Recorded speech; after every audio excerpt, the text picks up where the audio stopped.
How's it going, friends, and welcome to the channel. In this video we are going to be looking at Airfix's 148th Hawker Hunter, and I'm going to be doing this based off the gate guard at the Royal Air Force Museum at Cosford. So grab yourself a brew and a bicky and let's jump straight into the video. So I remember when this kit came out and there was a lot about it and how good and how well detailed and engineered it was, and I was not disappointed. As you can see with the cockpit seat, very nicely detailed, already has the seat belts moulded into place. The cockpit seat is probably about like a 4 or 5 part piece to put together. Again, lovely detailed. The cockpit itself, I mean, it's a simple cockpit anyway, but again, even with the construction of it, nice and simple. I've made a bit of a half-arsed attempt at doing the cockpit because you're not really going to see it by the time this is finished, because I'll be fogging up the canopy on this one. But just to show you, how the kit looks, just in case you decide that you are interested in this kit, at least you know what it actually looks like before it all disappears.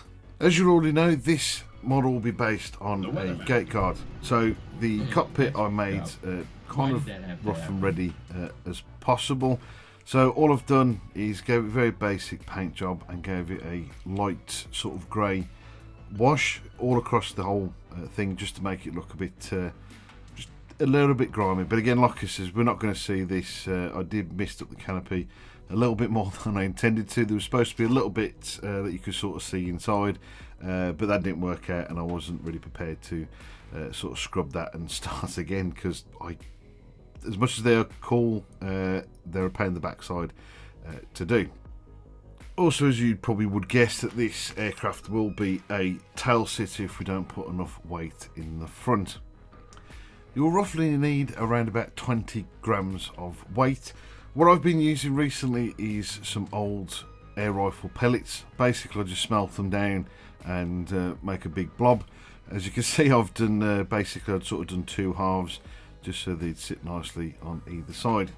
Now, because I got a little bit excited on putting this all together, I forgot a few details that need to go in before the 2 halves were put together, particularly the intakes. Now, you can actually slide these in afterwards, but they are very nicely moulded. They're moulded in such a way that you don't see a seam line. Basically, you've got the sort of outer triangle edge as one singular piece, and then the inside, and that's where your join is. And as you can see there, it looks like a perfectly smooth intake.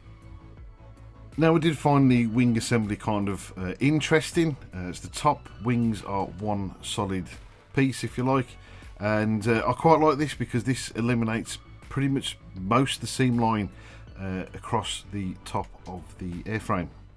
And just before we put the lower wing halves on, we obviously need to make up the gear bay walls. Now, I wasn't quite sure on this part and how this was going to go together, but as you can see, you slot the lower half in and then close it up. It does sort of bend out a little bit, but to be fair, by the time we put some glue in, it sits very nicely. And again, there's no sort of obvious seam lines. Obviously, we're going to have to do the one down the leading edge there, obviously, but the way they've designed this one in particular, there's very little seam lines that we'll have to clean up. There is some posability if you wish. The slaps can be put down in the lower position, and you can also position the ailerons as well. The rear section, which basically the sort of exhaust area, is a sort of standalone piece, if you like. As you can see, I've also made a blanking plate at the back there for this, because it has a blanking plate. Also, make sure when you're putting this piece in that it's actually in the right position. Mine was slightly skew when I glued it, so I had to do a bit of surgery to remove it and reposition it. I've also made some blanking plates for the front intakes. These, as well as the rear one, were just used with some plasticard and a little bit of faffing around.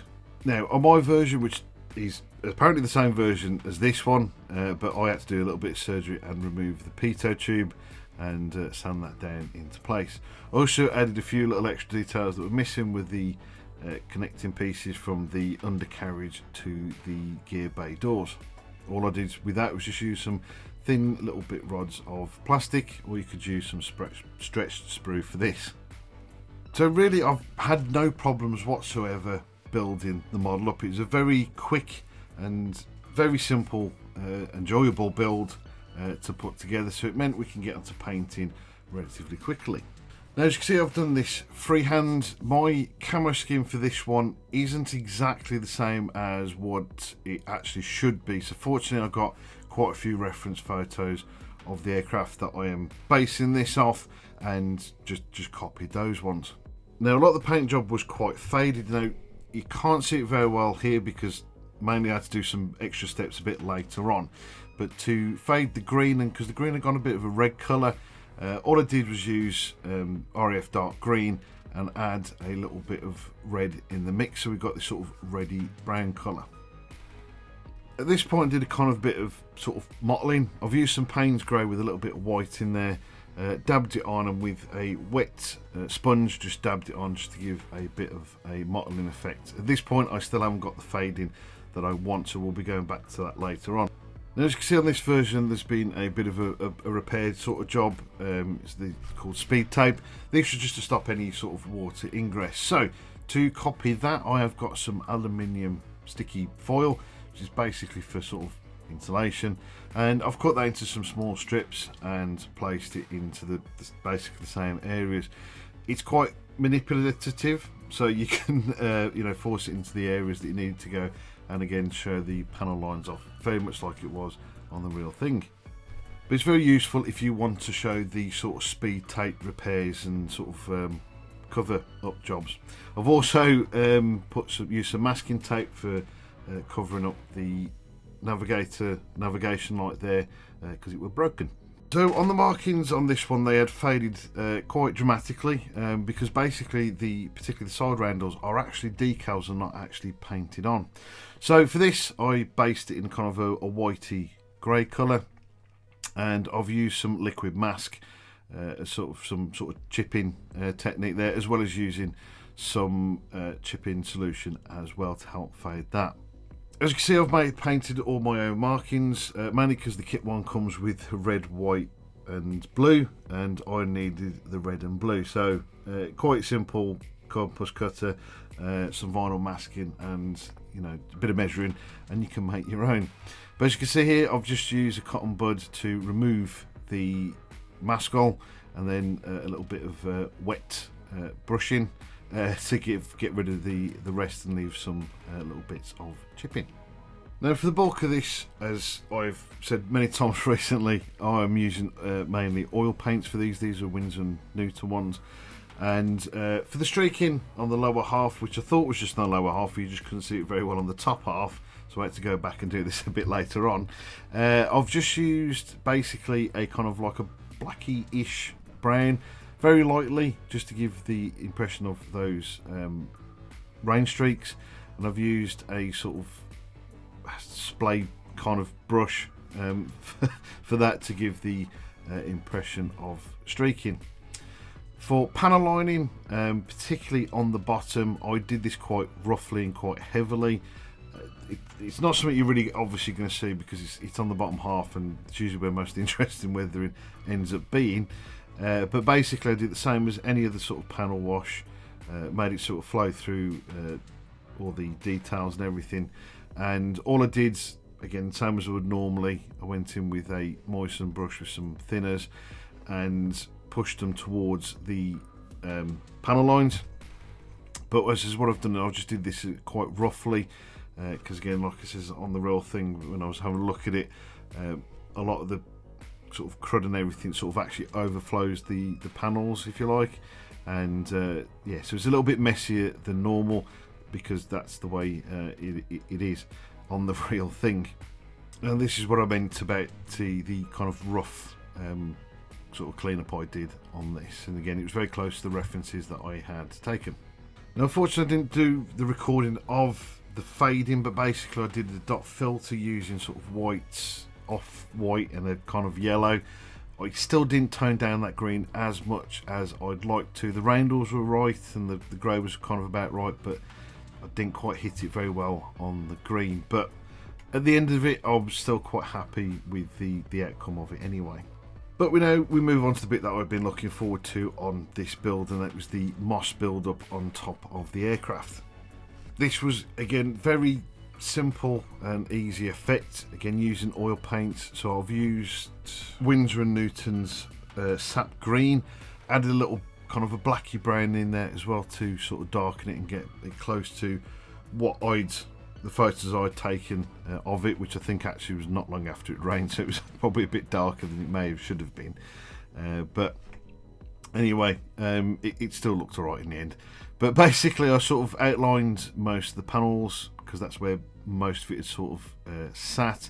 You can see across the spine I have spread it out a little bit, but when we come to this sort of centre bit here and across the wing, I've done a mix of basically quite a wet brush of thinners and sort of spread that around, and then later on what I've done, very similar to the sort of mottling I did earlier on, I've got a sponge, again quite wet of thinners, and just dabbed that across the area, and it kind of, again, I'm going to say a mottle finish, but it's not quite mottle, but basically it wasn't a thick covering of moss. I can't think of the right way of explaining it, but yeah, it basically gave the effect that I was looking for, rather than just like a solid green lump of moss and algae on top of the aircraft.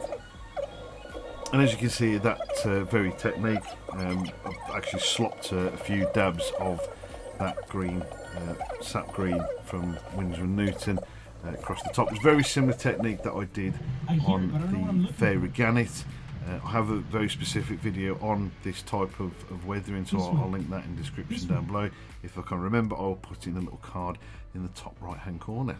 The last thing I did across the top was did a kind of, it's like I think it's lichen, or another type of moss basically. So I used some white and a little bit of yellow separately at different times, and just basically loaded the brush and used a cocktail stick and just basically did a bit of speckling, and this gave me quite a nice effect of that type of moss. Now here you can see, after removing the canopy masking you can see the fogged canopy. Basically this was a couple of thin coats of slightly thinned kind of like a whitey sort of grey colour, light misting across the inside of the canopy. Now I also wanted to do a little base to accompany this and make it look as close to the real thing as possible. So one of the things I wanted to do was these bracing brackets and concrete pads. The brackets were very simply made using some styrene square rod and a couple of bits of brass to make up the plating. The pads themselves, very simply made basically made these little sort of formers, if you like, and just use some gypsum plaster to mould the concrete pads. And when they came out, they got a nice little sort of rough edges, very much like the actual concrete ones. Now painting wise, it was a bit of a, I say a rush job, but it was just done very quickly. So basically everything would bleed in with itself and blend in quite nicely, particularly the wash, which was kind of like again a blacky brown kind of thing there. And it also shows up the sort of texture I did with the sponge chipping earlier on, and for me, I think that's for me actually it's a very convincing sort of concrete pad. I'd also added a couple of little bits of loop wiring which are on the pads, which you might have seen in the reference photo. Now here you can see that technique I did of the sort of lichen type moss that I put on the top of the aircraft, because I actually did these before I actually did that on top of the model, and again, to me, I thought that was actually quite convincing to what I've seen in real life. Now unfortunately I haven't really done much on the base. For one main reason, it really brassed me off. So originally the border of the base was going to be a plastic surround painted black. Now all I had was A4 card, so I had an extra about 3 inches for this diorama to sort of work out the way I wanted it to, and I kept on getting a break in one of the seams, and I could just not get rid of it no matter what I tried doing it with. So eventually I used some of this sort of sticky black sort of stuff, and just used that in the end. I mean, you'll see it in the finished photos, you can see a bit of texture. It is texture, it's very much like a photography backing paper. or backing card, and it looks worse on the photos than it does actually in real life. So what I wanted to do with this was have a fence line down the back with some trees. Now I've made these fence posts using some square plastic styrene rod and painted them again in I think actually quite a convincing concrete post with again some bit of liching on there as well, to just to add to it a bit from the reference photos that I had taken. So I've made a mesh fence using some of this mesh, which I've had to again splice into two, so the middle of it is not very good there, as you can see, because I've overglued it and filled it in a little bit, but I will cover that up a little bit later on with some ground foliage. But this was quite nice because it was quite flexible, and it meant I could manipulate to the ground, because there was a bit of a hump in it in the middle, if you like. So I managed to get that in there. So I also wanted to add some molehills, because we get quite a lot of moles down the grassed area. So I've just used some XPS foam, stuck a track nail down the middle, and used some VMS Smart Mud for that. I've also added these sort of bushy bits to sort of hide some of the mess. I couldn't tell you where I got these. I found these in the Diorama stash, so unfortunately I couldn't tell you where I got these from, but I know it was sort of like pull apart pieces, and sort of pull pieces off that you wanted, and I just sort of glued those in place. The trees themselves, I used seafoam, and I used some of this WWS Scenics spray, basically it's spray glue, and sprayed that across the seafoam and added some flocking. I did some different stuff. I've used some Gauge Master leaves for this, and some random stuff I got on the internet from China, and it's weird and it has snail shells in it, so I'm a bit worried about that. God knows what's in there. So as you can see, all I've done to fix them is I've made a small hole into the base and used some white glue to stick them down. I didn't really bother painting the tree sort of stumps, if you like, because you're not really going to see them, and also as much as I like doing trees, I can't stand painting them, mainly because I'm just not very good at doing wood textures, really. Something I need to work on, but I just wanted to get these in quick, and to be honest with you, I think the actual natural colour of the seafoam isn't too bad. Then all I had to do is put the Hunter in place, and the build is done. It's now time to show you the full finished build. I do hope you have enjoyed the video. I hope you've learned a little bit from this one as well. But before I show you the finished build, I want to say a massive thank you to channel members. If you'd like to help support the channel further, there are links in the description down below for stuff like channel members, PayPal, and the likes down there if you'd like to help. But if not, please consider liking and subscribing to the channel. This really helps the channel grow, obviously, and I do really appreciate all the support you guys give me. So again, my friends, thank you ever so much for watching. Do hope you have enjoyed. Let me know what you think of the build in the comments down below, and I'll catch you again soon.